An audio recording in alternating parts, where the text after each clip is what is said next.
Hello guys, আজকে আপনাদের মাঝে নিয়ে এসেছি দ্য ফ্রেডেক্স একটি ইভেন্ট। যে ইভেন্টে আপনি 50 স্কোর করলে একটি ক্যারেক্টার পাবেন, আবার 90 স্কোর করলে একটি ইমোট পাবেন।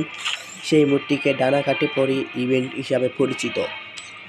এই ইমোটটি খুব সহজে কীভাবে নেবেন আজকে আমাদের ভিডিওটি দেখলেই বুঝতে পারবেন। ডেইলি ট্রাক্স সমূহ আপনি ক্লিক করবেন, ক্লিক করার সাথে সাথে আপনাদের নিয়ে আসবে একটি ইন্টারফেসে আপনি দেখতে পাচ্ছেন ড্যামেজ ডিল করুন 4300 ড্যামেজ। এই ডিল করতে পারলে আপনাদের 2টা পেয়ে যাবেন। আবার এলিমিটেড করুন 10 জন এনিমি BRCS লুনোফে করতে পারলে আরও 2টি পেয়ে যাবেন। হেডশট দিয়ে 9 জন এনিমিকে এলিমিটেড করুন BRCS লুনেপ আরেকটি পেয়ে যাবেন। 115 মিনিট সাইব করুন BRCS লুনোপে একটি পেয়ে যাবেন।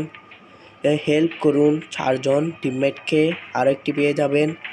বন্ধুদের সাথে খেলুন 6টি ম্যাচ আরও একটি পেয়ে যাবেন। গুলওয়াল সাহায্যে ব্লক করুন 200 ড্যামেজ আরও 2টি পেয়ে যাবেন।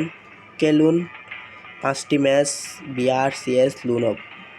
এগুলো করতে পারলে আপনারা 12টি আজকের দিনেই পেয়ে যাবেন এবং আপনারা সেই মোটটি 6-7 দিন এবং 8 দিনের ভেতর নিয়ে ফেলতে পারবেন আমাদের ডানাকাটা পরির ইমোট। আজকের ভিডিও এতটুকু পর্যন্ত। আগামীকাল নেক্সট ইভেন্ট নিয়ে আমি আবার হাজির হব আপনাদের সামনে।